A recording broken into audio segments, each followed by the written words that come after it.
அந்த டாஸ்க் ஃபுல்லாவே டான்ஸ்ன்றதுனால இவங்க அப்படி ஆடினாங்க அவங்க அப்படி ஆடினாங்கன்னு சொல்றதை விட்டுட்டு யார் யாரெல்லாம் சூப்பரா ஆடினாங்க யார் யாரெல்லாம் ஒழுங்கா ஆடலன்றத சொல்லி முடிச்சிடுறேன். இந்த டாஸ்க்ல ஷம்மாவும் நம்ம முனியம்மா அக்காவும் செம்மையா ஆடினாங்க. முனியம்மா அக்காலாம் அந்த ஃப்ளவர் ஒண்ணு கையில வச்சுக்கிட்டு செம்மையா ஆடினாங்க.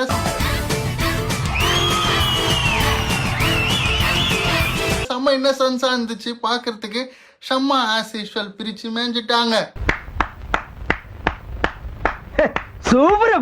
அப்புறம் ஜேசனும் நம்ம கபில் ஆட்டோ பாஷாவும் ஜேசன் உண்மையாவே டிஃப்ரெண்டா ஆடினாரு. பார்க்க ஒரு மாதிரி டிஃப்ரெண்டா இருந்துச்சு, ஆனா பார்க்க நல்லா இருந்துச்சுப்பா.